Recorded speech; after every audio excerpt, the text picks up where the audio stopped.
ओम श्री सीतारामचंद्राभ्यां नमः।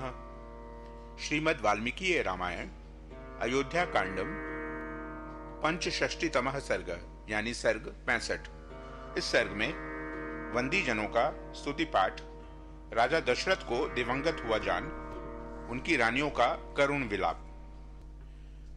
अथ रात्र्यां व्यतीतायां प्रातरेवापरेहनि वंदिनः पर्युपातिष्ठं तत्पार्थिव निवेशनम। तदनंतर रात बीतने पर दूसरे दिन सवेरे ही बंदीजन महाराज की स्तुति करने के लिए राजमहल में उपस्थित हुए। सूताः परम संस्कारा मागधाश्चोत्तम श्रुताः गायकाः श्रुतशीलाश्च निगदन्तः पृथक पृथक। व्याकरण ज्ञान से संपन्न अथवा उत्तम अलंकारों से विभूषित सूत, उत्तम रूप से वंश परंपरा का श्रवण कराने वाले मागध और संगीत शास्त्र का अनुशीलन करने वाले गायक अपने अपने मार्ग के अनुसार पृथक पृथक यशोगान करते हुए वहां आए। राजानं स्तुवतां तेषा मुदात्ताभिहिताशिषां प्रासादा भोग विस्तीर्णः स्तुतिशब्दो ह्यवर्तत। उच्च स्वर से आशीर्वाद देते हुए राजा की स्तुति करने वाले उन सूत, मागध आदि का शब्द राजमहलों के भीतरी भाग में फैलकर गूंजने लगा। ततस्तु स्तुवतां तेषां सूतानां पाणिवादकाः अपदानान्युदाहृत्य पाणिवादान्य वादयन्। वे सूतगण स्तुति कर रहे थे, इतने ही में पाणिवादक यानी हाथों से ताल देकर गाने वाले वहां आए और राजाओं के बीते हुए अद्भुत कर्मों का बखान करते हुए ताल गति के अनुसार तालियां बजाने लगे। तेन शब्देन वेहगाः प्रतिबुद्धाश्च सस्वनुः शाखास्थाः पंचरस्ताश्च ये राजकुल गोचरा। उस शब्द से वृक्षों की शाखाओं पर बैठे हुए तथा राजकुल में ही विचरने वाले पिंजरे में बंद शुक आदि पक्षी जागकर चहचहाने लगे। व्याहृताः पुण्य शब्दाश्च वीणानां चापि निस्वनाः आशीर्गेयं च गथानां पूरयामास वेश्मतत्। शुक आदि पक्षियों तथा ब्राह्मणों के मुख से निकले हुए पवित्र शब्द, वीणाओं के मधुर नाद तथा गाथाओं के आशीर्वाद युक्त गान से वह सारा भवन गूंज उठा।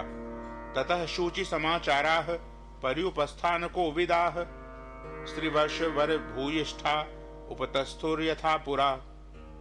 तदनंतर सदाचारी तथा परिचर्या कुशल सेवक, जिनमें स्त्रियां और खोजों की संख्या अधिक थी, पहले की भांति उस दिन भी राजभवन में उपस्थित हुए।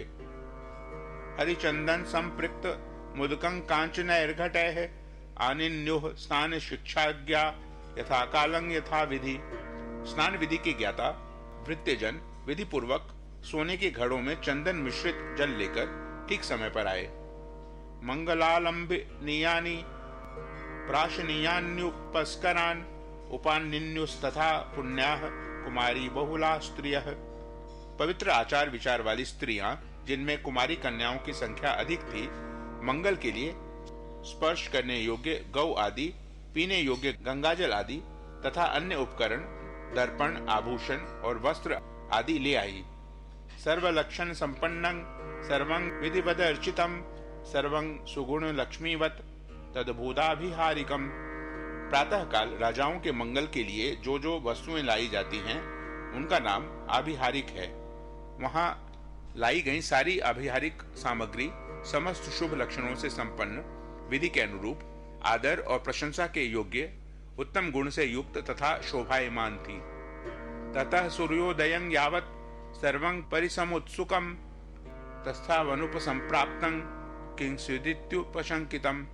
सूर्योदय होने तक राजा की सेवा के लिए उत्सुक हुआ सारा परिजन वर्ग वहां आकर खड़ा हो गया। जब उस समय तक राजा बाहर नहीं निकले, तब सबके मन में यह शंका हो गई कि महाराज के न आने का क्या कारण हो सकता है।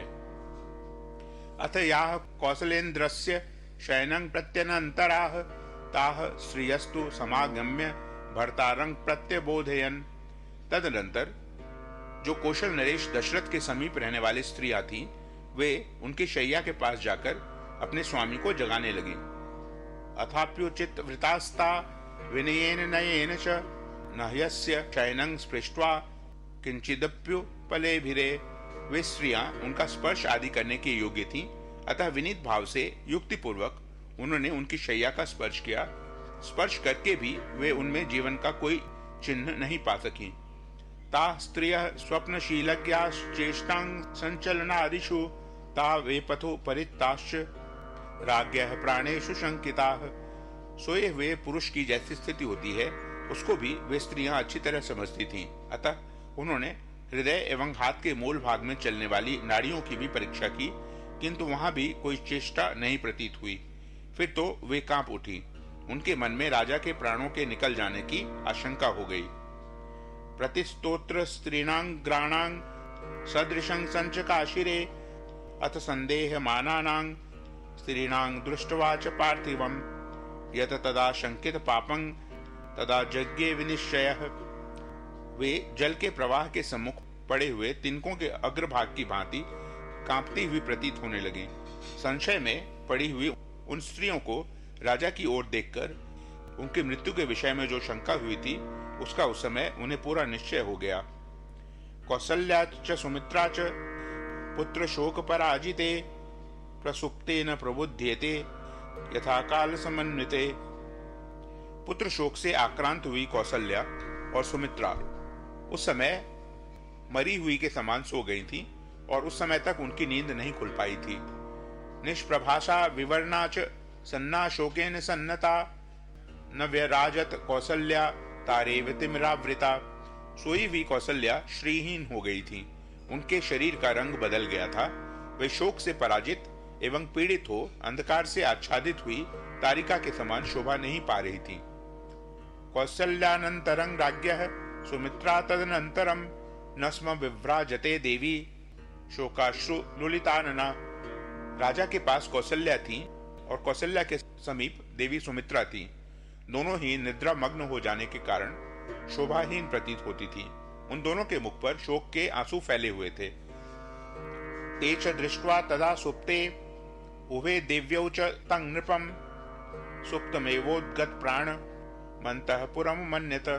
उस समय उन दोनों देवियों को निद्रा मग्न देख अंतःपुर की अन्य स्त्रियों ने यही समझा कि सोती अवस्था में ही महाराज के प्राण निकल गए हैं। ततः प्रचुक्रुशुर्दीनाः सस्वरंतावरांगनाः करेणेव इवारण्ये स्थान प्रच्युत यूथपाः। फिर तो जैसे जंगल में यूथपति गजराज के अपने वास स्थान से अन्यत्र चले जाने पर हथिनियां करुण चित्कार करने लगती हैं, उसी प्रकार वे अंतःपुर की सुंदरी रानियां अत्यंत दुखी हो उच्च स्वर से आर्तनाद करने लगी। तासामाक्रंद शब्देन सहसोद्गत चेतने कौसल्या च सुमित्रा च त्यक्त निद्रे बभूवतुः। उनके रोने की आवाज से कौसल्या और सुमित्रा की भी नींद टूट गई और वे दोनों सहसा जाग उठी। कौसल्या च सुमित्रा च दृष्ट्वा स्पृष्ट्वा च पार्थिवं हा नाथेति परिकृष्य पेततुर्धरणीतले। कौसल्या और सुमित्रा ने राजा को देखा, उनके शरीर का स्पर्श किया और हा नाथ की पुकार मचाती हुई वे दोनों रानियां पृथ्वी पर गिर पड़ी। सा कौसलेन्द्र दुहिता चेष्टमाना महीतले न भ्राजते रजोध्वस्ता तारेव गगनच्युता। कौशल राजकुमारी कौसल्या धरती पर लौटने और छटपटाने लगी। उनका धूलि धूसरित शरीर शोभाहीन दिखाई देने लगा, मानो आकाश से टूटकर गिरी हुई कोई तारा धूल में लौट रही हो। नृपे शांत गुणे जाते कौसल्यां पतितां भुवि अपश्यंस्ता स्त्रियः सर्वा हतांग नागवधूमिव। राजा दशरथ के शरीर की उष्णता शांत हो गई थी। इस प्रकार उनका जीवन शांत हो जाने पर भूमि पर अचेत पड़ी हुई कौसल्या को अंतःपुर की उन सारी स्त्रियों ने मरी हुई नागिन के समान देखा। ततः सर्वा नरेंद्रस्य कैकेयी प्रमुखा स्त्रियः रुदन्त्यः शोक संतप्ता निपेतुर्गत चेतनाः। तदनंतर पीछे आई हुई महाराज की कैकेयी आदि सारी रानियां शोक से संतप्त होकर रोने लगीं और अचेत होकर गिर पड़ी। ताभिः स बलवान नादः क्रोशन्तीभिरनुद्रुतुः येन स्फीति कृतो भूयस् तद्गृहं समनादयत्। उन क्रंदन करती हुई रानियों ने वहां पहले से होने वाले प्रबल आर्तनाद को और भी बढ़ा दिया। उस बढ़े हुए आर्तनाद से वह सारा राजमहल पुनः बड़े जोर से गूंज उठा। तत्परित्रस्त संभ्रांत परियुत्सुक जनाकुलम सर्वतस्तु मूलाक्रंदं परितापार्त बांधवम सद्यो निपतितानंदं दीनं विक्लव दर्शनम बभूव नरदेवस्य सद्म दिष्टांत मीयुषः। काल धर्म को प्राप्त हुए राजा दशरथ का वह भवन डरे, घबराए और अत्यंत उत्सुक हुए मनुष्यों से भर गया। सब ओर रोने चिल्लाने का भयंकर शब्द होने लगा। वहां राजा के सभी बंधु बांधव शोक संताप से पीड़ित होकर जुट गए। वह सारा भवन तत्काल आनंद शून्य हो दीन दुखी एवं व्याकुल दिखाई देने लगा।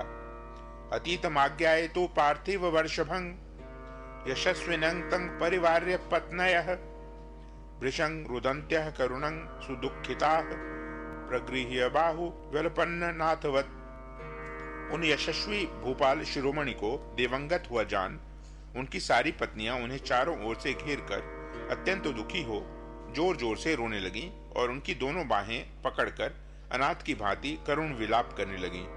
इत्याशे श्रीमद् रामायणे वाल्मीकिये आदि काव्ये अयोध्या कांडे पंचषष्टितमः सर्गः। इस प्रकार श्री वाल्मीकि निर्मित आश रामायण आदि काव्य के अयोध्या कांड में 65वां सर्ग पूरा हुआ।